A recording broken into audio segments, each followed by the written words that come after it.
Les femmes sont des tests, pas des récompenses. Chaque fois que tu t'adoucis, tu creuses ta propre tombe. Et la plupart des hommes creusent cette tombe lentement, avec le sourire, convaincus qu'ils font ce qu'il faut.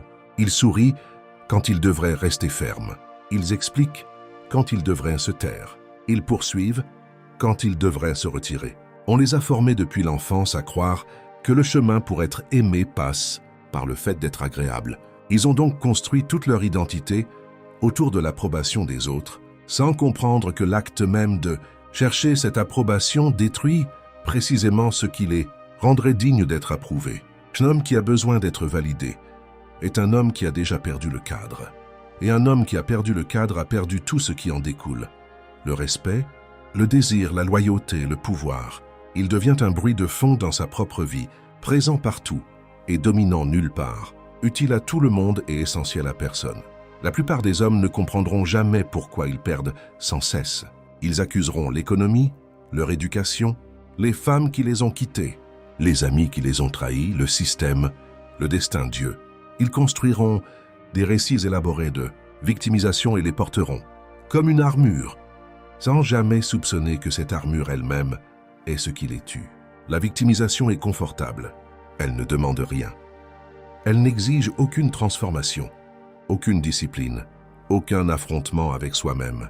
C'est le sédatif philosophique des hommes, qui ont abandonné sans l'admettre. Ils passeront leur vie entière à courir après l'approbation, celle de leur patron, de leur cercle social, des femmes qu'ils désirent, et ils appelleront cette course-amour ambition, fait d'être un bon homme, un homme loyal, un homme sensible. Mais derrière tous ces beaux noms se cache une vérité unique et dévastatrice. Ils se sont rendus avant même que la bataille ne commence. Ils ont confondu la douceur avec la profondeur, l'attachement avec la loyauté, l'exposition émotionnelle avec l'intimité et le besoin avec la force. Ce texte n'est pas là pour te réconforter. Il est là pour briser l'illusion dans laquelle tu vis depuis le jour où on t'a appris que plaire aux autres était une vertu. Ce n'en est pas une. C'est une stratégie des faibles. Et dans un monde gouverné par le pouvoir, la faiblesse n'est pas pardonnée. Elle n'est pas plainte. Elle est consommée systématiquement par ceux qui ont compris les règles pendant que tu faisais encore semblant que le jeu n'était pas en train de se jouer. Le trône n'est pas pour les émotifs. Il est pour ceux qui décident sans trembler, qui agissent sans mendier la permission, qui construisent sans chercher les applaudissements. La femme n'est pas ton ennemi. Comprends cela clairement. Car l'homme qui elle est, femme a simplement transféré sa dépendance sous une autre forme. Elle n'est pas ton ennemi, mais elle est la gardienne de ta faiblesse. Elle ne crée pas ta fragilité. Elle la révèle. Elle est la pression qui expose de quoi tu es fait. Et si tu es fait d'un besoin désespéré d'être choisi, d'être vu, d'être tenu, elle le trouvera. Elles le trouveront toutes.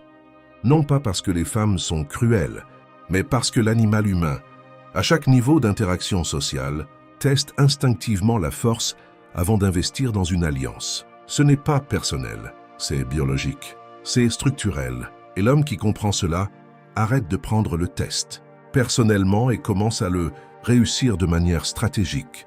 L'attraction ne se construit pas par la disponibilité. Elle ne se construit pas par les confessions, les cadeaux, les déclarations faites trop tôt, dans le mauvais registre émotionnel. Elle se construit par la rareté, par le mystère, par la certitude calme et inébranlable d'un homme qui n'a pas besoin d'annoncer sa valeur parce que sa simple présence là communique déjà à une fréquence que les mots ne pourraient jamais atteindre. L'homme qui répond au message en quelques secondes, qui réorganise tout son emploi du temps au son d'une voix, qui déverse son histoire émotionnelle sur la table avant même que la confiance ne soit établie. Cet homme-là n'est pas amoureux. Il panique, il s'audite lui-même, avant même que le marché n'ait fixé un prix. Et dans cette enchère de besoins transparents, il se vendra toujours, sans exception, à vil prix. La première leçon que le stratège apprend est celle-ci. Ta disponibilité émotionnelle n'est pas de l'intimité, c'est de l'exposition. Il y a une différence profonde entre un homme qui choisit d'être vulnérable à partir d'une position de force, au bon moment, avec la bonne personne, après que la confiance réelle ait été construite avec le temps, et un homme qui saigne ouvertement. Dans chaque interaction, parce qu'on lui a dit que l'ouverture équivalait à la profondeur. Ce n'est pas le cas. Chaque société sur Terre a été restructurée autour de la performance de la vulnérabilité. On dit aux hommes de s'ouvrir, de partager leurs peurs, de pleurer sans honte, de mener avec leur cœur, de se rendre lisibles, accessibles, émotionnellement transparents en permanence. Et si la profondeur authentique est réelle, rare et mérite d'être cultivée, ce que la culture a fabriqué sous la bannière de la santé émotionnelle n'est pas de la profondeur. C'est un démantèlement systématique de la souveraineté masculine. Habillé d'un langage thérapeutique, l'homme qui étale ses blessures à une femme qu'il connaît depuis 3 semaines n'est pas authentique. Il lui remet une carte détaillée de tous les endroits où elle peut le blesser. Il montre son jeu avant même que les cartes ne soient distribuées.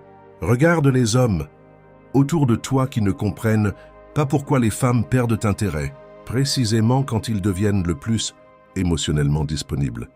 Ces hommes croient qu'ils sont punis pour leur honnêteté. Ce n'est pas le cas. Ils subissent la conséquence naturelle d'une erreur stratégique fondamentale. Ils ont confondu la confession avec la connexion et ils ont payé le prix que tout stratège paie pour une divulgation prématurée. Une exposition totale pour un retour nul. Le cadre s'effondre, le mystère s'évapore. Et avec le mystère s'en va le désir, qui n'a jamais été une question d'information, mais de poursuite, de tension, et de la question non résolue de qui tu es vraiment. Tant que tu veux plaire, tu n'imposes rien. Tant que tu as besoin d'être aimé avant, d'avoir établi pourquoi être aimé par toi importe. Tu t'es déjà disqualifié du trône que tu prétends vouloir. Regarde le monde du travail moderne et étudie-le avec des yeux froids. L'homme qui cherche constamment la validation de ses supérieurs, qui se porte volontaire pour chaque tâche, dans l'espoir désespéré d'être reconnu, qui acquiesce dans les réunions, où il devrait perturber, qui rit à des blagues, qu'il ne trouve pas drôles pour être inclus. Cet homme-là ne construit pas une carrière, il construit une dépendance. Il érige, brique par brique, une cellule de prison et l'appelle professionnalisme. Et les dépendances, dans tous les domaines du pouvoir, ne sont pas respectées. Elles sont exploitées, à chaque fois, par celui qui a compris que celui qui a le moins besoin de la relation contrôle entièrement la relation. Le principe machiavélique n'est pas la cruauté. Ce n'est pas la philosophie d'un homme qui hait les gens. C'est la philosophie d'un homme qui voit les gens clairement, sans la distorsion du sentiment, sans le brouillard du wishful thinking. C'est la clarté qui opère au niveau des systèmes. Et le système, chaque système que tu habiteras jamais, récompense ceux qui projettent une confiance inébranlable et punit, sans excuse, ceux qui projettent du besoin. La deuxième leçon est donc brutale dans sa simplicité. Arrête de chercher l'approbation et commence à créer des standards. L'homme qui possède des standards, authentiques et non négociables, n'entre pas dans une pièce en se demandant s'il est assez bien pour ce qu'elle contient.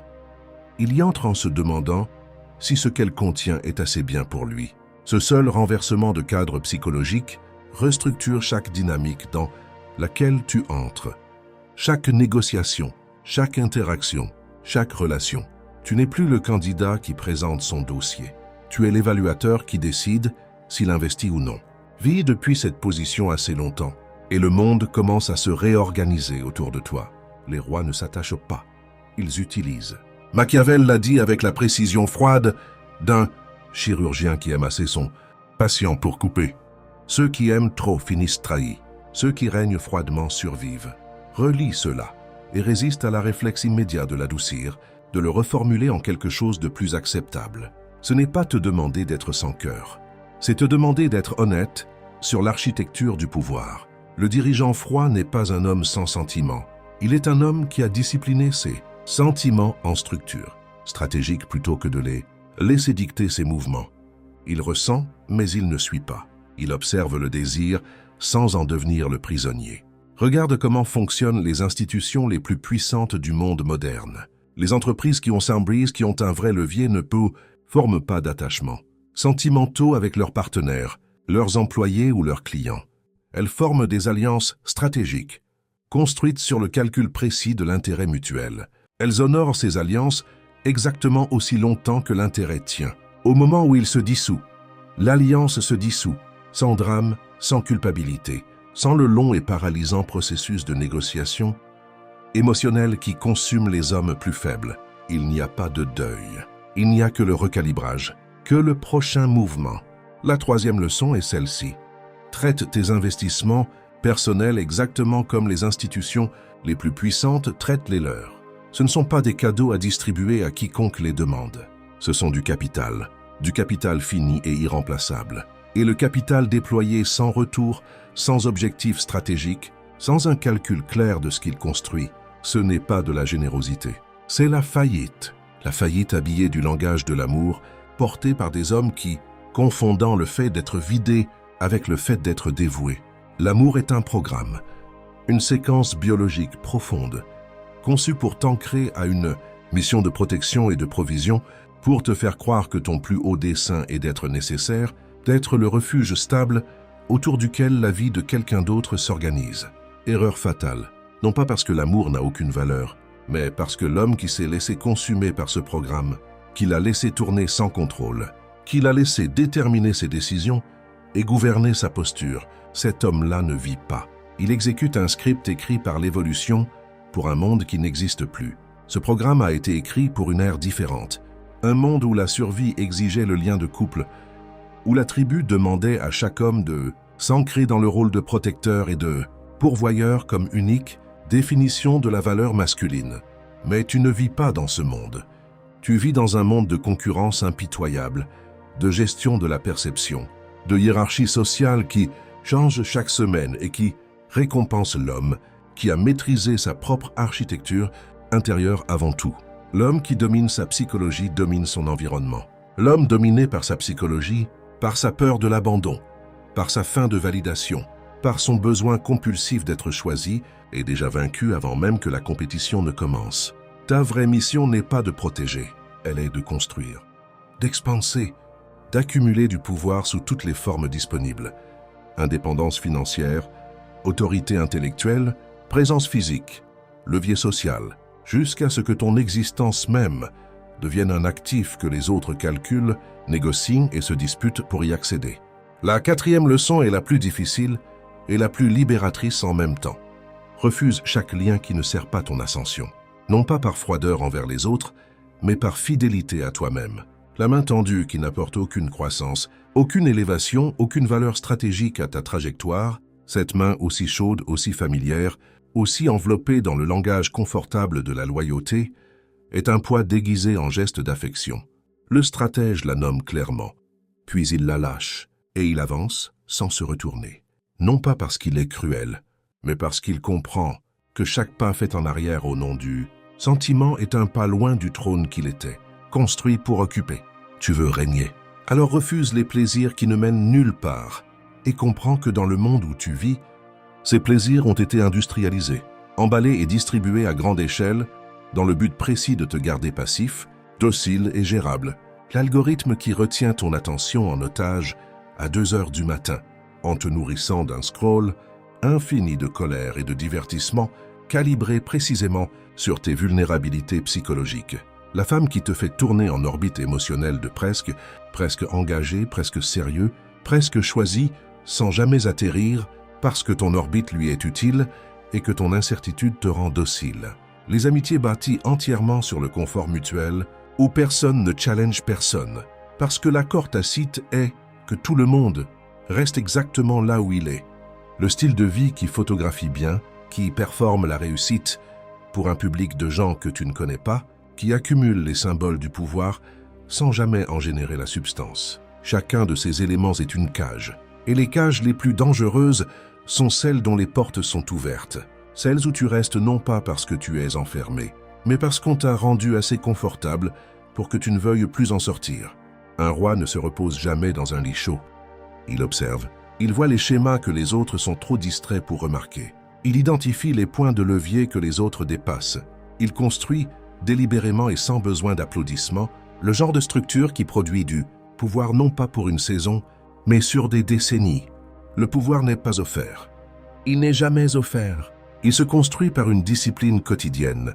Il se revendique par une action constante. Et il se garde par la volonté impitoyable de prioriser le long jeu plutôt que le soulagement. Immédiat et séduisant d'être aimé, d'être confortable, d'être approuvé dans l'instant présent au prix de tout ce que tu pourrais devenir. La 5e et dernière leçon, ta réputation, la seule monnaie qui se compose avec le temps, ne se construit pas par ce que tu dis de toi, ni par ce que tu postes, ni par l'image que tu projettes dans des pièces où tout le monde projette, mais par ce que les autres ressentent en ton absence. L'homme qui manque est l'homme qui retient. L'homme qui est recherché est l'homme qu'on ne peut pas lire entièrement. L'homme qui est oublié est l'homme qui a tout donné sur demande, qui n'a rien laissé à l'imagination, qui était toujours disponible et donc toujours tenu pour acquis. Et tu arrives enfin à la seule vérité qui ait jamais compté dans l'histoire. Des hommes qui ont construit des choses, qui valent la peine d'être construites. Tous les hommes ne sont pas faits pour ce chemin. La plupart continueront à choisir la chaleur plutôt que le pouvoir, l'approbation plutôt que l'ascension, le mensonge confortable plutôt que la vérité libératrice. Ils continueront à négocier leurs valeurs personnelles à travers les réactions fluctuantes de gens qui n'ont aucun investissement permanent dans leur grandeur. Ils continueront à appeler leur dépendance amour, leur soumission loyauté, leur peur sagesse. C'est leur droit, c'est leur tombe à creuser, leur confort à choisir, leur médiocrité à habiter. Mais toi, si tu as suivi jusqu'au bout, si quelque part dans l'architecture froide de ces mots, tu as reconnu non pas une philosophie étrangère, mais un langage que tu connaissais déjà et qu'on t'avait simplement interdit de parler, alors tu comprends déjà que tu n'as pas été construit pour la vie dont la plupart des hommes se contentent. Tu as été construit pour bâtir quelque chose qui survit à la chaleur momentanée d'être approuvé, quelque chose qui n'a pas besoin de validation pour tenir debout, quelque chose qui, dans des décennies, sera encore debout quand tout ce qui a été construit sur la douceur se sera effondré depuis longtemps. Arrête de creuser ta tombe avec ton excès émotionnel. Arrête de distribuer l'architecture de ton monde intérieur à ceux qui n'ont pas saigné pour gagner. L'accès. Retire-toi, observe, calcule, construis sans annoncer, avance sans expliquer. Et quand le moment vient d'agir, agis sans trembler, sans hésitation, sans la paralysie d'un homme qui attend encore la permission. Le trône est toujours vide. Il a toujours été vide, attendant non pas l'homme le plus talentueux, non pas l'homme le plus éduqué, non pas l'homme le plus sensible, mais l'homme assez froid, assez discipliné et assez souverain pour s'y asseoir sans avoir besoin de l'approbation de quiconque pour y rester.